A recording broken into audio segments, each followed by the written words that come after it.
ನಿಮ್ಗೆ ಈಗಾಗಲೇ ವಿಷಯ ಗೊತ್ತಾಗಿರಬಹುದು, ಬಿಗ್ ಬಾಸ್ ಕನ್ನಡ ಸೀಸನ್ 13 ಬರ್ತಾ ಇದೆ.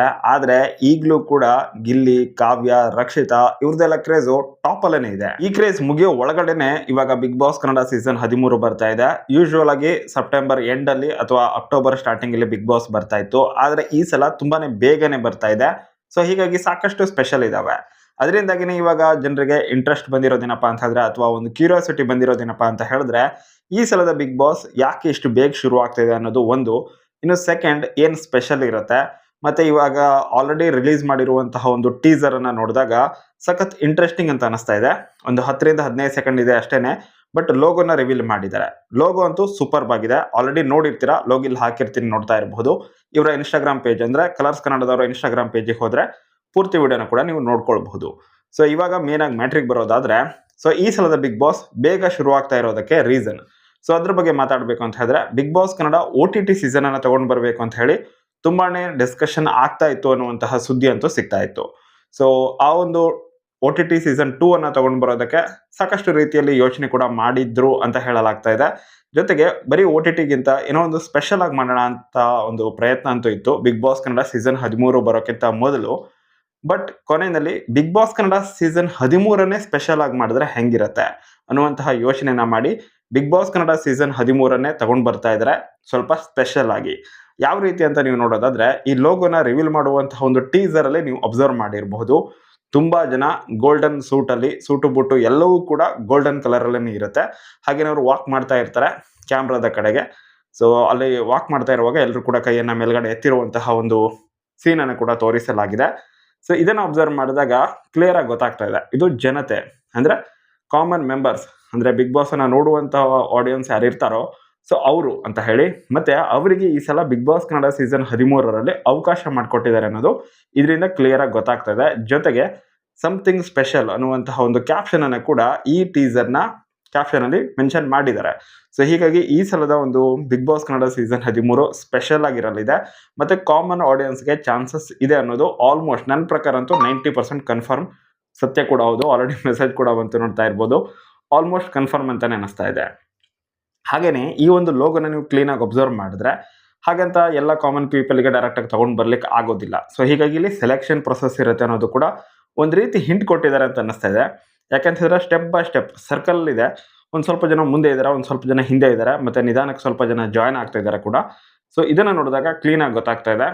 ಸೊ ಈ ಒಂದು ಬಿಗ್ ಬಾಸ್ ಮನೆಗೆ ಎಂಟರ್ ಆಗೋದಕ್ಕೆ ಒಂದು ಆಕ್ಟಿವಿಟಿ ರೀತಿಯಲ್ಲಿ ಮಾಡಿಸಬಹುದು.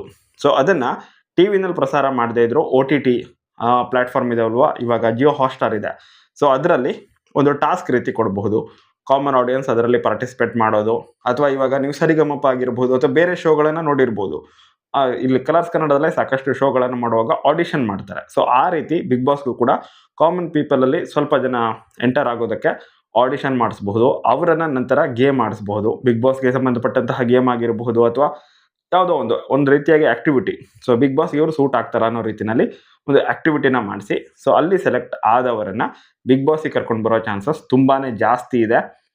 ನೀವು ಬೇಕಿದ್ರೆ ಅಬ್ಸರ್ವ್ ಮಾಡಿ ನೋಡಿ. ಯಾಕಂತಂದ್ರೆ ಡೈರೆಕ್ಟ್ ಆಗಿ ಕಾಮನ್ ಪೀಪಲ್ ಅನ್ನ ತಗೊಂಡು ಬಂದಿದ್ದು ಒಂದೇ ಸೀಸನ್ ಅಲ್ಲಿ, ನನಗೆ ಗೊತ್ತಿರೋ ಹಾಗೆ ಅದು ಬಿಗ್ ಬಾಸ್ ಕನ್ನಡ ಸೀಸನ್ 5ರಲ್ಲಿ. ಅದರಲ್ಲಿ ಸಮೀರ್ ಆಚಾರ್ಯ ಅವರಿದ್ರು, ಹಾಗೇನೆ ರಿಯಾಜ್ ಅವರಿದ್ರು, ಇನ್ನು ತುಂಬಾ ಜನ ಇದ್ರು. ದಿವಾಕರ್ ಅವರಿದ್ರು, ರನ್ನರ್ ಅಪ್ ಆಗಿದ್ರಲ್ವ ಅವರು. ಚಂದನ್ ಶೆಟ್ಟಿ ಅವರು ವಿನ್ನರ್ ಆಗಿದ್ರು, ಮತ್ತೆ ದಿವಾಕರ್ ಅವರು ರನ್ನರ್ ಅಪ್ ಆಗಿದ್ರು. ಸೊ ಆ ರೀತಿಯಾಗಿ ತುಂಬಾ ಜನ ಕಾಮನ್ ಪೀಪಲ್ ಅನ್ನ ಡೈರೆಕ್ಟ್ ಆಗಿ ಎಂಟ್ರಿ ಮಾಡಿಸಿದ್ರು. ಅರ್ಧ ಜನ ಸೆಲೆಬ್ರಿಟೀಸ್ ಇದ್ರು, ಅರ್ಧ ಕಾಮನ್ ಪೀಪಲ್ ಇದ್ರು. ಈ ಸಲ ಮತ್ತೆ ಅದೇ ಕಾನ್ಸೆಪ್ಟ್ ಅನ್ನ ತಗೊಂಡ್ ಬಂದ್ರೆ ಏನು ಹೊಸತನ ಇರೋದಿಲ್ಲ. ಸೊ ಹೀಗಾಗಿ ಕಾಮನ್ ಪೀಪಲ್ ಅಲ್ಲಿ ತುಂಬಾ ಜನರಿಗೆ ಅವಕಾಶವನ್ನ ಕೊಟ್ಟು, ಸೊ ಆಡಿಷನ್ ರೀತಿ ಮಾಡಿ ಸೆಲೆಕ್ಷನ್ ಪ್ರೊಸೆಸ್ ಅನ್ನ ಮಾಡಿ ಅದರಲ್ಲಿ ಯಾರು ಸೆಲೆಕ್ಟ್ ಆಗ್ತಾರೋ ಅವರನ್ನ ಬಿಗ್ ಬಾಸ್ ಕನ್ನಡ ಸೀಸನ್ 13ರ ಮನೆಗೆ ಕರ್ಕೊಂಡು ಬರುವಂತಹ ಚಾನ್ಸಸ್ ಜಾಸ್ತಿ ಇದೆ. ಸೊ ಸಮಥಿಂಗ್ ಸ್ಪೆಷಲ್ ಆಗಿರಲಿದೆ. ಓವರ್ ಆಲ್ ಆಗಿ ಲೋಗೋ ಅಂತೂ ಕ್ರೇಜಿ ಆಗಿದೆ, ನನಗಂತೂ ಸಖತ್ ಇಷ್ಟ ಆಯ್ತು. ಮತ್ತೆ ಗೋಲ್ಡನ್ ಕಾನ್ಸೆಪ್ಟ್ ಅಲ್ಲಿ ಇದೆ. ಈ ಗೋಲ್ಡನ್ ಕಾನ್ಸೆಪ್ಟ್ ಅಲ್ಲೇ ಯಾಕೆ ಇಟ್ಟಿದ್ದಾರೆ ಅಂತ ನೀವು ಯೋಚನೆ ಮಾಡಿ ನೋಡೋದಾದ್ರೆ, ಮೇನ್ ಆಗಿ ಒಂದು ರೀಸನ್ ಇರಬಹುದು. ಈ ಸಲದ ಕಾನ್ಸೆಪ್ಟ್ ಏನಿದೆ, ಸೊ ಅದು ಗೋಲ್ಡ್ಗೆ ರಿಲೇಟೆಡ್ ಇರಬಹುದು. ಯಾಕೆ ಅಂತ ಹೇಳಿದ್ರೆ ಇತ್ತೀಚೆಗೆ ಗೋಲ್ಡ್ ಪ್ರೈಸ್ ಕೂಡ ಸಖತ್ ಹೈ ಆಗ್ತಾ ಇದೆ. ಸೊ ಹೀಗಾಗಿ ಒಂದು ರೀತಿಯಾದ ಅಟೆನ್ಷನ್ ಸಿಗುತ್ತಲ್ವಾ ಗೋಲ್ಡ್ ಕಾನ್ಸೆಪ್ಟ್ ಇಟ್ರೆ. ಇವಾಗ ಗೋಲ್ಡ್ ಅಂತ ಸರ್ಚ್ ಮಾಡೋರು ಆಲ್ಮೋಸ್ಟ್ ಗೋಲ್ಡನ್ ಕಾನ್ಸೆಪ್ಟ್ ಇದ್ದಾಗ ಏನೋ ಸ್ಪೆಷಲ್ ಆಗಿದೆ ಅಂತ ಹೇಳಿ ಸ್ವಲ್ಪನಾದ್ರೂ ಕನೆಕ್ಟ್ ಆಗ್ತಾರೆ, ಸೈಕಾಲಜಿಕಲಿ ಕನೆಕ್ಟ್ ಆಗ್ತಾರೆ. ಸೊ ಹೀಗಾಗಿ ಗೋಲ್ಡ್ ಕಾನ್ಸೆಪ್ಟ್ ಅನ್ನು ಇಟ್ಟಿರಬಹುದು. ಇನ್ನೊಂದು, ಈ ಸಲ ವಿನ್ನರ್ ಆಗ್ತಾರಲ್ವಾ, ಅವರಿಗೆ ಡೈರೆಕ್ಟ್ ಆಗಿ ಗೋಲ್ಡ್ ಪ್ರೈಸ್ ಅನ್ನು ಇಡಬಹುದು. ಆ ಚಾನ್ಸ್ ಕೂಡ ಇದೆ. ಒಂದು ರೀತಿ ಸ್ಪೆಷಲ್ ಅಂತ ಹೇಳಿ ಬರೀ ಕ್ಯಾಶ್ ಅನ್ನು ಇಡೋ ಬದಲಾಗಿ ಡೈರೆಕ್ಟ್ ಆಗಿ ಗೋಲ್ಡ್ ಪ್ರೈಸ್ ಅನ್ನು ಕೂಡ ಇಡಬಹುದು. ಸೊ ಇಷ್ಟು ಅಮೌಂಟ್ನ ಗೋಲ್ಡ್ ಕೊಡ್ತೀವಿ ಅಂತ ಹೇಳಿ ಚಾನ್ಸಸ್ ಇದೆ. ಯಾಕಂತಂದರೆ ಇಷ್ಟು ವರ್ಷಗಳ ಕಾಲ ಅರ್ಧ ಕೋಟಿ 50 ಲಕ್ಷ ರೂಪಾಯಿಗಳನ್ನು ಕೊಡ್ತಾ ಬಂದಿದ್ರು. ಸೊ ಟ್ಯಾಕ್ಸ್ ಎಲ್ಲ ಕಟ್ಟಾಗಿ ಸ್ವಲ್ಪ ಅಮೌಂಟ್ ಸಿಗ್ತಾ ಇತ್ತು.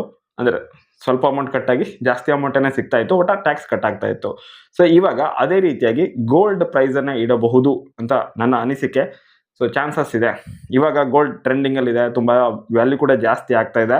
ಸೊ ಇಂತಹ ಸಮಯದಲ್ಲಿ ಗೋಲ್ಡ್ ಪ್ರೈಸನ್ನು ಇಟ್ಟರೆ ಆ ಬಿಗ್ ಬಾಸನ್ನು ನೋಡುವಂತಹ ಜನರಿಗೂ ಕೂಡ ಕ್ಯೂರಿಯಾಸಿಟಿ ಜಾಸ್ತಿ ಆಗುತ್ತೆ, ಈ ಗೋಲ್ಡನ್ನು ಯಾರು ವಿನ್ ಆಗಬಹುದು ಅಂತ ಹೇಳಿ. ಯಾಕಂತಂದರೆ ಗೋಲ್ಡಿಗೆ ಪ್ರೈಸ್ ಅಷ್ಟಿದೆ ಮತ್ತು ಚರ್ಚೆನಲ್ಲೂ ಕೂಡ ಅಷ್ಟಿದೆ. ಸೊ ಚರ್ಚೆನಲ್ಲಿ ಇರೋದನ್ನು ಇವಾಗ ಬಿಗ್ ಬಾಸಿಗೆ ತೊಗೊಂಡು ಬಂದರೆ ಬಿಗ್ ಬಾಸಿಗೆ ಆಲ್ರೆಡಿ ತುಂಬ ಆಡಿಯನ್ಸ್ ಇದ್ದಾರೆ. ಇವಾಗ ಇಂತಹ ಪ್ರೈಸನ್ನು ಇಟ್ಟರೆ ಇನ್ನೂ ಕೂಡ ಜಾಸ್ತಿ ಅಟೆನ್ಷನ್ ಸಿಗುತ್ತಲ್ವಾ. ಸೊ ಈ ರೀತಿಯಾಗಿ ಯೋಚನೆ ಕೂಡ ಇರಬಹುದು. ಅಫಿಷಿಯಲ್ ಆಗಿ ಇರೋದಲ್ಲ ಇದು, ನಾನು ಈ ಒಂದು ಥೀಮನ್ನು ಅಬ್ಸರ್ವ್ ಮಾಡಿದಾಗ ನನಗನ್ಸಿದ್ದು. ಹಾಗೆಯೇ ಮಾರ್ಕೆಟಿಂಗ್ ಮೈಂಡ್ ಅಥವಾ ಸ್ವಲ್ಪನಾದರೂ ಇವಾಗ ಇಂಥರದ ಶೋಗಳನ್ನು ಮಾಡ್ತಾರೆ ಅಂತಂದರೆ ಈ ಕಾನ್ಸೆಪ್ಟನ್ನು ತೊಗೊಂಡು ಬರೋದ್ರಲ್ಲಿ ಯಾವುದೇ ರೀತಿ ತಪ್ಪಿಲ್ಲ. ಹಾಗೆಯೇ ಇದು ಸಖತ್ ಇಂಟ್ರೆಸ್ಟಿಂಗ್ ಆಗೂ ಕೂಡ ಇರುತ್ತೆ. ಗೋಲ್ಡ್ ಪ್ರೈಸ್ ಇಟ್ಟರೆ ತುಂಬ ಜನರಿಗೆ ಕ್ಯೂರಿಯಾಸಿಟಿ ಇರುತ್ತೆ, ಈ ಗೋಲ್ಡ್ ಯಾರಿಗೆ ಹೋಗುತ್ತೆ ಏನೋ ಅಂತ ಹೇಳಿ. ಸೊ ಚಾನ್ಸಸ್ ಇದೆ ಆ ರೀತಿಯಾಗಿ ಬರುವಂತಹದ್ದು. ಮತ್ತು ಈ ಗೋಲ್ಡನ್ ಕಾನ್ಸೆಪ್ಟ್ ಕೊಟ್ಟಿರೋದಕ್ಕೆ ಮತ್ತು ಕಾಮನ್ ಜನರನ್ನು ಕರ್ಕೊಂಡು ಬರ್ತಾ ಇರೋದಕ್ಕೆ ಸೊ ಅವರನ್ನು ಗೋಲ್ಡಿಗೆ ಕಂಪೇರ್ ಮಾಡಿರೋ ರೀತಿಯಲ್ಲೂ ಕೂಡ ಇರಬಹುದು. ಒಟ್ಟಾರೆಗೆ ಟೀಸರ್ ಅಂತೂ ಸೂಪರ್ವಾಗಿದೆ, ಲೋಗೋನು ಕೂಡ ಮಸ್ತಾಗಿದೆ. 15 ಸೆಕೆಂಡ್ನ ಟೀಸರ್ ಇರ್ಬೋದು, ಬಟ್ ಆಲ್ರೆಡಿ ಎಷ್ಟು ಧಮಾಕ ಮಾಡಿದೆ ಇನ್ಸ್ಟಾಗ್ರಾಮಲ್ಲಿ ಅನ್ನೋದು ನಿಮ್ಮೆಲ್ಲರಿಗೂ ಕೂಡ ಗೊತ್ತು. ಇನ್ನು ಮೇನ್ ವಿಷಯ, ಇಲ್ಲಿ IPL ಮುಗೀತು. ಸೊ ತುಂಬ ಜನ ಬೋರ್ ಆಗ್ತಾ ಇದ್ರು, ಏನು ಮಾಡೋದಪ್ಪ ಅಂತ ಹೇಳಿ. ಸೊ ಇವಾಗೇನೆ ಬಿಗ್ ಬಾಸ್ ಬರ್ತಾ ಇದೆ. ಸೊ ಎಂಟರ್ಟೈನ್ಮೆಂಟ್ಗೆ ಯಾವುದೇ ರೀತಿಯಾಗಿ ಬರ ಇಲ್ಲ. ಮತ್ತು ಬಿಗ್ ಬಾಸ್ ಬಂತು ಅಂತ ಹೇಳಿದ್ರೆ 24/7 ಲೈವ್ ಕೂಡ ಇರೋ ಚಾನ್ಸಸ್ ಇದೆ. ಸೊ ಆ ರೀತಿಯಾಗಿದ್ರಂತೂ ತುಂಬ ಜನ ಒಂದು ಕಡೆ ಕೆಲಸ ಮಾಡ್ತಾ ಇರ್ತಾರೆ, ಇನ್ನೊಂದು ಕಡೆ ಬಿಗ್ ಬಾಸ್ ನೋಡ್ತಾನೆ ಇರ್ತಾರೆ. ಸೊ ಬಿಗ್ ಬಾಸ್ ಅಂದರೆ ಒಂದು ರೀತಿಯಾಗಿ ಜನರಿಗೆ ಅಡಿಕ್ಷನ್ನು ಅಥವಾ ಅದೊಂದು ರೀತಿ ಟೈಮ್ ಪಾಸು, ಎಂಟರ್ಟೈನ್ಮೆಂಟು ಏನೋ, ಒಟ್ಟಾರೆಗೆ ಬಿಗ್ ಬಾಸ್ ಅಂದರೆ ಸಖತ್ ಇಷ್ಟ. ಮತ್ತು ಅಲ್ಲಿ ಬರುವಂತಹ ಕಂಟೆಸ್ಟೆಂಟ್ಗಳನ್ನು ಕೂಡ ಅಷ್ಟೇ ತುಂಬಾ ಪ್ರೀತಿ ಕೊಡ್ತಾರೆ, ಅವರಿಗೆ ಕಂಟೆಸ್ಟೆಂಟ್ಗಳಿಗೆ ತುಂಬಾ ಪ್ರೀತಿ ಕೊಡ್ತಾರೆ. ಸೊ ಹೀಗಾಗಿ ಇಂತಹ ಒಂದು ಕಾನ್ಸೆಪ್ಟನ್ನು ಸ್ವಲ್ಪ ಬೇಗ ತೊಗೊಂಡು ಬಂದು ಸ್ವಲ್ಪ ಡಿಫ್ರೆಂಟಾಗಿ ಟ್ರೈ ಮಾಡೋದಕ್ಕೆ ಕಲರ್ಸ್ ಕನ್ನಡದವರು ಹೊರಟಿದ್ದಾರೆ. ಮತ್ತು ಬಿಗ್ ಬಾಸ್ ಬಂದಾಗ ಇವಾಗ ಕಲರ್ಸ್ ಕನ್ನಡ ಟಾಪಲ್ಲೇ ಇರುತ್ತೆ TRPನಲ್ಲಿ. ಸೊ ಹೀಗಾಗಿ ಈ ಒಂದು ಬಿಗ್ ಬಾಸನ್ನು ಇನ್ನಷ್ಟು ಸ್ಪೆಷಲ್ ಮಾಡೋದಕ್ಕೆ ಕಲರ್ಸ್ ಕನ್ನಡ ತಂಡದವರು ಹೊರಟಿದ್ದಾರೆ. OTT ತೊಗೊಂಡು ಬರುವಂತಹ ಪ್ರಯತ್ನ ಮಾಡಿದ್ರು ಅನ್ನುವಂತಹ ಸುದ್ದಿ ಇದೆ. ಮತ್ತು OTT ಬದಲಾಗಿ ಅಂದರೆ OTTನೇ ಸ್ವಲ್ಪ ಸ್ಪೆಷಲ್ ಆಗಿ ಮಾಡೋದು ಅಥವಾ OTT ಬದಲಾಗಿ ಇನ್ನೊಂದು ಕಾನ್ಸೆಪ್ಟನ್ನು ತೊಗೊಂಡು ಬರುವಂತಹ ಪ್ರಯತ್ನ ಕೂಡ ಮಾಡಿದ್ರು ಅಂತ ಹೇಳಲಾಗ್ತಾ ಇದೆ. ಬಟ್ ಅದೆಲ್ಲದಕ್ಕಿಂತ ಕೊನೆಯಲ್ಲಿ ಥಿಂಕ್ ಮಾಡಿ ಈ ಬಿಗ್ ಬಾಸ್ ಕನ್ನಡ ಸೀಸನ್ 13 ಅಂದರೆ 12ರ ನಂತರ ನೆಕ್ಸ್ಟ್ ಸೀಸನ್ ಏನಿದೆ ಆ ಸೀಸನನ್ನೇ ಸ್ಪೆಷಲ್ ಮಾಡೋಣ ಅಂತ ಹೇಳಿ ಸ್ಪೆಷಲ್ ಆಗಿರೋ ಒಂದು ಕಾನ್ಸೆಪ್ಟನ್ನು ತೊಗೊಂಡು ಬಂದಿದ್ದಾರೆ ಅಂತ ಹೇಳಲಾಗ್ತಾ ಇದೆ. ಸೊ ಇವಾಗ ಈ ಒಂದು ಬಿಗ್ ಬಾಸ್ ಕನ್ನಡ ಸೀಸನ್ 13 ಸಖತ್ ಕ್ಯೂರಿಯಾಸಿಟಿನ ಬಿಲ್ಡ್ ಮಾಡ್ತಾ ಇದೆ. ಮತ್ತು ಜನರಿಗೂ ಕೂಡ ಬಿಗ್ ಬಾಸ್ ಕನ್ನಡ ಸೀಸನ್ 13 ಯಾವಾಗ ಬರುತ್ತಪ್ಪ ಅನ್ನುವಂತಹ ಒಂದು ಯೋಚನೆ ತಲೆಯಲ್ಲಿ ಬರೋ ರೀತಿಯಲ್ಲಿ ಮಾಡಿದೆ. ಸೊ ಇದ್ರ ಬಗ್ಗೆ ಅಪ್ಡೇಟ್ ಅಂದರೆ ಬಿಗ್ ಬಾಸ್ ಕನ್ನಡ ಸೀಸನ್ 13 ಯಾವಾಗ ಬರುತ್ತೆ ಅನ್ನೋದ್ರ ಬಗ್ಗೆ ಆದಷ್ಟು ಮಾಹಿತಿ ನನಗೆ ಸಿಗ್ತಾ ಇದ್ದ ಹಾಗೆಯೇ ವಿಡಿಯೋ ಮಾಡಿ ಅಪ್ಲೋಡ್ ಮಾಡ್ತೀನಿ. ಆ ವಿಡಿಯೋ ನಿಮಗೆ ಆದಷ್ಟು ಬೇಗ ಬೇಕು ಅಂತ ಹೇಳಿದ್ರೆ ಚಾನಲನ್ನು ಸಬ್ಸ್ಕ್ರೈಬ್ ಮಾಡಿ ಇಟ್ಕೊಂಡಿರಿ, ಆದಷ್ಟು ಬೇಗ ಅಪ್ಡೇಟ್ ಕೊಡ್ತೀನಿ. ಮತ್ತು ಏನಾದರೂ ಸಣ್ಣ ಪುಟ್ಟ ಅಪ್ಡೇಟ್ಗಳಿದ್ರೆ ಅದನ್ನು ಟೆಲಿಗ್ರಾಮಲ್ಲಿ ಕೊಡ್ತಾ ಇರ್ತೀನಿ. ಡಿಸ್ಕ್ರಿಪ್ಷನ್ ಬಾಕ್ಸ್ ಅಥವಾ ಕಮೆಂಟ್ ಬಾಕ್ಸಲ್ಲಿ ಟೆಲಿಗ್ರಾಮ್ನ ಲಿಂಕನ್ನು ಕೂಡ ಕೊಟ್ಟಿರ್ತೀನಿ, ಜಾಯ್ನ್ ಆಗಿರಿ. ಮತ್ತೆ ಅಲ್ಲಿ ಮಾತಾಡೋಣ. ಸೊ ಡಿಸ್ಕಸ್ ಮಾಡೋದಕ್ಕೂ ಕೂಡ ಅದು ಅವಕಾಶ ಇರುತ್ತೆ. ಸೊ ನೀವು ಕೂಡ ಪ್ರಶ್ನೆಗಳನ್ನು ಕೇಳಬಹುದು, ನನಗೇನು ಗೊತ್ತಿದೆಯೋ ನಾನು ಇನ್ಫಾರ್ಮೇಷನ್ ಕೂಡ ಕೊಡ್ತೀನಿ. ಸೊ ಆದಷ್ಟು ಜಾಯ್ನ್ ಆಗಿ. ಮತ್ತು ವಿಡಿಯೋ ಇಷ್ಟ ಆದರೆ ಲೈಕ್ ಮಾಡಿ, ಶೇರ್ ಮಾಡಿ. ಸ್ವಲ್ಪ ವಿಡಿಯೋ ಡ್ರ್ಯಾಗ್ ಆಗಿರ್ಬೋದು ಅಥವಾ ಲೆಂತ್ ಜಾಸ್ತಿ ಆಯಿತು ಅಂತ ಅನಿಸಿದ್ರು ಕೂಡ ಕಮೆಂಟ್ ಮಾಡಿ, ಅಥವಾ ಓಕೆ ಇಷ್ಟು ಲೆಂತ್ ಇದ್ದರೆ ನಮ್ಗೆ ಪರವಾಗಿಲ್ಲ ಅನ್ನೋದಾದರೂ ಕೂಡ ಕಮೆಂಟ್ ಮಾಡಿ. ಒಟ್ಟಾರೆಗೆ ನಿಮ್ಮ ಒಪಿನಿಯನ್ ತುಂಬಾ ಇಂಪಾರ್ಟೆಂಟ್. ಆದಷ್ಟು ಶೇರ್ ಮಾಡಿ ಕಮೆಂಟ್ ಬಾಕ್ಸಲ್ಲಿ ಅಂತ ಹೇಳ್ತಾ ವಿಡಿಯೋನ ಮುಗಿಸ್ತಾ ಇದ್ದೀನಿ. Thank you so much for watching. Bye.